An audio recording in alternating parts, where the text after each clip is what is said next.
The piercing wind sweeps through the empty streets of Jezreel. The twilight sky is painted in crimson hues, as if the very horizon proclaims the inevitable. High in the palace, behind the grand ivory windows, a figure watches over the silent city. Jezebel, the Queen of Israel, stands tall, even knowing that the end is near. Her eyes, once burning with power, now reveal a hidden unease. In the distance, dust rises, and the thunderous sound of galloping horses echoes against the city walls. An army approaches. Jehu is coming, the warrior chosen to carry out the long-prophesied justice. But Jezebel does not bow. She is not a woman who accepts defeat. Instead, she chooses to face this moment as she always has, with pride. She dresses in her finest garments, adorns herself with jewels, paints her eyes with kohl, and stands at her post as a queen. But what truly runs through her mind? Arrogance or fear, confidence or despair? Jezebel has always ruled through dominance and seduction, manipulating kings and priests alike. But now, faced with the fate awaiting her, her weapons of influence may no longer be enough. Jehu storms through the city gates like a whirlwind, meeting no resistance. His gaze locks onto the palace, where the queen's silhouette appears at the high window. Jezebel does not waver. With her cold and cutting voice, she hurls her words like daggers. Did Zimri have peace, who murdered his master? A provocation, a challenge. Zimri, the former usurper who fell after only 7 days of reign. Jezebel implies that Jehu will meet the same tragic end, but her voice no longer carries the same weight. The verdict is sealed. Inside the palace, the servants exchange glances. They know what is about to happen. Jezebel ruled with an iron hand, but now fear consumes them. Then Jehu raises his voice and proclaims, "Who is on my side?" A deadly silence hangs in the air. Time seems to stretch. And then, the unthinkable happens. 2 eunuchs, men who have served Jezebel for years, slowly move. They approach her. And in a decisive moment, they do the unimaginable. The queen's body is hurled into the void. The impact echoes against the cold stone. Blood spreads. Jehu rides his war chariot over the remains of the sovereign who once terrorized Israel. But the prophecy is not yet fully fulfilled. When they return to bury her, they make a shocking discovery. Her body has almost completely vanished. Only the skull, feet, and palms of her hands remain. The dogs have devoured the rest, exactly as foretold years before. Thus ends the reign of Jezebel. But her story is far from over. How could a woman meet such a brutal fate? What led the Queen of Israel to this tragic end? To understand her downfall, we must go back to the beginning.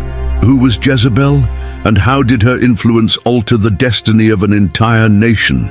If you want to uncover the secrets of this story, make sure to subscribe to the channel and leave a like so more people can discover this astonishing biblical tale. Long before her fall, Jezebel was already a feared and influential figure. Her name, synonymous with cunning and power, has endured through the centuries, shrouded in mystery and controversy. But who was this woman before she became Queen of Israel? To understand her journey, we must go back to her origins, to the land she came from and the culture that shaped her. Jezebel was not born an Israelite. She was the daughter of Baal, king of Sidon, one of the wealthiest and most powerful cities of Phoenicia. Phoenicia was a thriving commercial civilization, known for its influence in the ancient world and its worship of Baal, the god of storms and fertility. As a Phoenician princess, Jezebel was raised in an environment of rituals, sacrifices, and religious practices that stood in stark contrast to Israel's faith. Her marriage to King Ahab was not merely a union between 2 individuals, but a carefully calculated political alliance. Phoenicia offered wealth and trade. Israel, on the other hand, possessed fertile lands and a strategic position. This marriage was supposed to ensure prosperity for both kingdoms. But Jezebel brought more than just commercial agreements. She brought her faith, her culture, and her determination to impose her beliefs upon an entire nation. As soon as she became queen, Jezebel initiated one of the most significant religious transformations in Israel's history.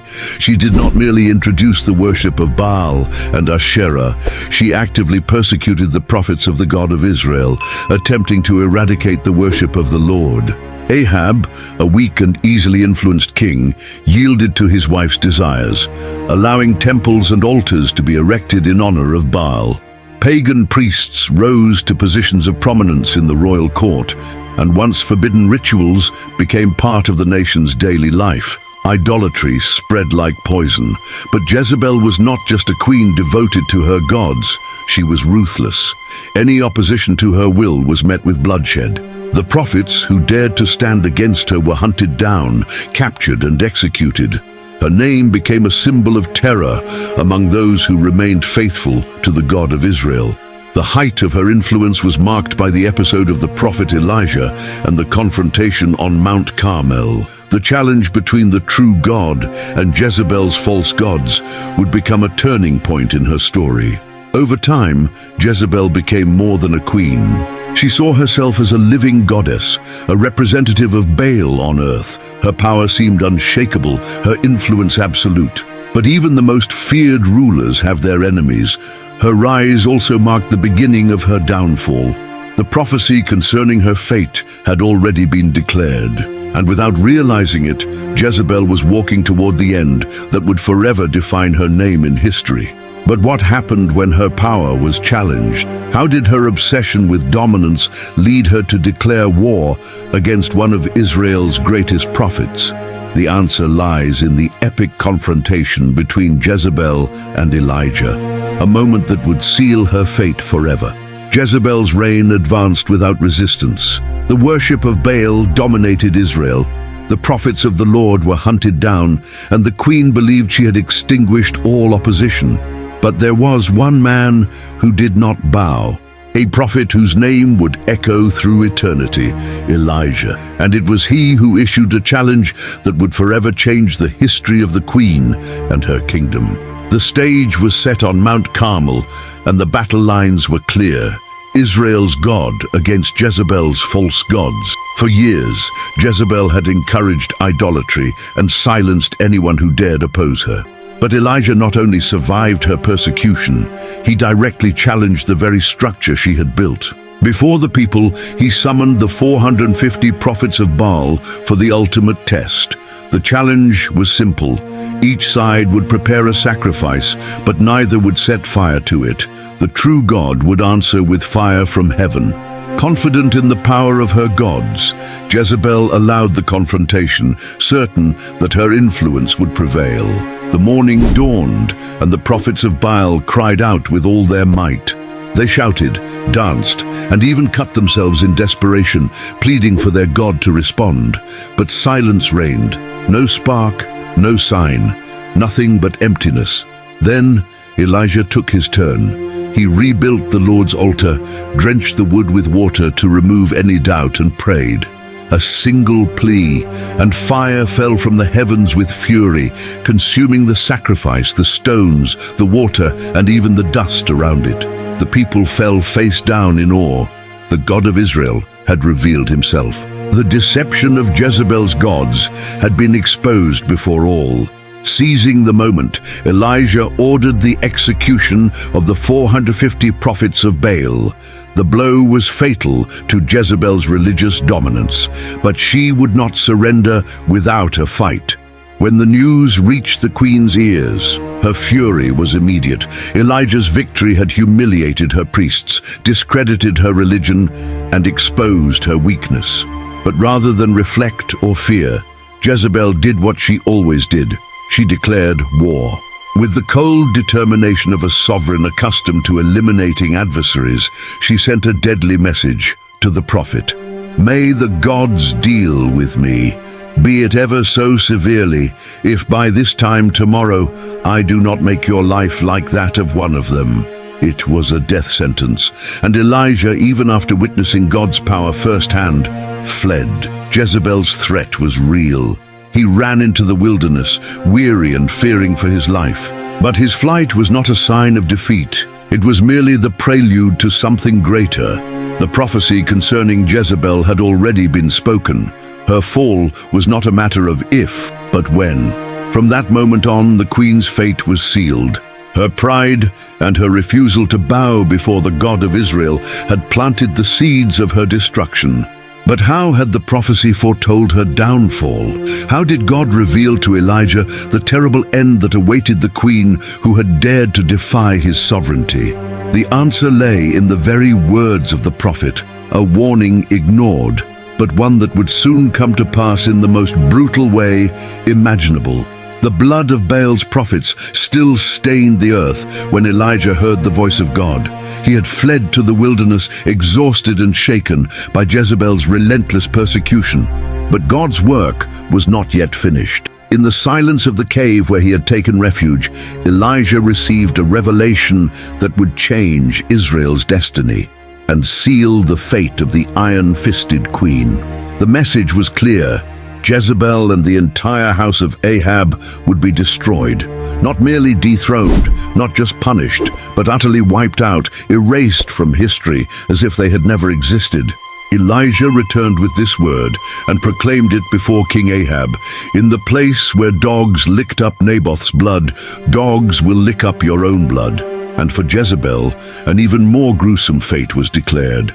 Dogs will devour Jezebel by the wall of Jezreel. This prophecy did not come from nowhere. It was divine judgment for years of idolatry, corruption, and cruelty. Jezebel had not only introduced Baal worship, but she had used her power to eliminate anyone who opposed her. The most infamous example was Naboth, a righteous man who owned a vineyard that Ahab coveted. When Naboth refused to sell it, Jezebel simply had him executed under false charges. His blood cried out for justice, and God would answer. But as always, Jezebel laughed at the warning. To her, Elijah was nothing more than a wandering fanatic. She had hunted prophets before, silenced countless voices. Why would this threat be any different? Her pride outweighed her fear. Her power seemed untouchable. After all, years passed, and nothing happened. Ahab still reigned, Jezebel still ruled Israel, and the prophecy seemed nothing more than empty words carried away by the wind. But God's timing never fails. Years later, Ahab was slain in battle, and the first part of the prophecy came to pass. His blood spilled onto his war chariot, and dogs licked it up precisely where Elijah had foretold. Yet Jezebel remained on the throne. More than that, her son Jehoram took the crown, ensuring that her legacy endured. To Jezebel, everything seemed under control, but it was only the calm before the storm. For far away, God was already preparing the instrument of his justice. His name was Jehu, an impulsive and fearless military commander. God had chosen him to bring an end to Ahab's dynasty and fulfill Elijah's prophecy. And when the time came, Jehu did not hesitate. He mounted his war chariot and rode against Jezebel, carrying with him the wrath of the Almighty. Yet even then, Jezebel still believed she could win. Her pride blinded her to the destruction closing in. She had heard prophecies before. She had faced opposition before. Jehu was just another challenger, or so she thought. What she didn't realize was that this would be her final day as queen, her last chance to repent, her last opportunity to avoid a tragic end. Jehu's army pressed forward. Jezebel prepared herself, but this time, would her cunning be enough? Or would the fate she had ignored for so long finally catch up to her? The ground of Jezreel trembled under the weight of the approaching troops. The warrior carrying divine wrath was coming. Jehu, the relentless commander, marched toward the palace, determined to eradicate Ahab's dynasty once and for all. His mission was not political, it was prophetic. He was God's instrument, sent to fulfill the judgment Elijah had proclaimed years before, and nothing, not even Jezebel's cunning, could stop him. News of Jehu's approach spread quickly. Inside the palace, Jezebel heard the rumors, but she showed no fear. To her, the game was far from lost. She had faced threats before, manipulated kings and priests, and bent enemies to her will. And now, confronted with the arrival of a usurper, she would do the same. But this time, fate would not be so generous. Instead of fleeing, Jezebel did something unexpected. She ascended to her chambers, dressed in her finest garments, adorned herself with jewels, and painted her eyes with kohl. Why would a queen, on the verge of being overthrown, prepare herself as if for a royal banquet? Was it an act of defiance, a last attempt at seduction, or simply the reflection of a pride that refused to die? But Jezebel did not merely adorn herself. She took her place at one of the palace's high windows, waiting for Jehu. When he finally passed through the city gates, her voice pierced the silence.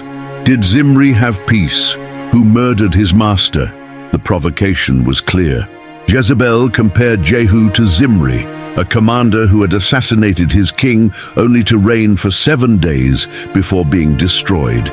With this single phrase, she sought to shake Jehu's confidence, insinuating that his fate would be the same. But Jehu was not a man easily manipulated. He did not fall for the queen's game. There were no exchanges of words, no negotiations. Only a cold, direct command. Who is on my side? Inside the palace, the servants and eunuchs, those who had served Jezebel for years, stood in silence. They knew what was about to happen. The queen, who had ruled with an iron fist, now depended on the loyalty of her subjects, but the response she received was betrayal. Some of her own attendants stepped forward, and without hesitation, they did the unthinkable. With a single motion, Jezebel was hurled from the window. Her body plummeted, shattering against the stone pavement below. The impact echoed through the streets of Jezreel. Blood splattered against the city walls, and Jehu, showing no emotion, drove his war chariot over her broken remains.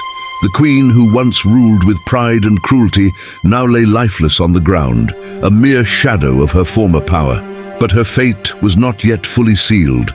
Elijah's prophecy had been clear, and the final fulfillment of divine judgment was still to come. When orders were finally given to bury Jezebel as a queen, something terrifying was discovered. Her body was nearly gone. Only the skull, feet, and palms of her hands remained. The rest had been devoured by dogs, exactly as had been foretold years before. Jezebel, the queen who had defied the God of Israel, met a disgraceful end, without honor, without a legacy. Her name would not be remembered in glory, but as a symbol of corruption and ruin.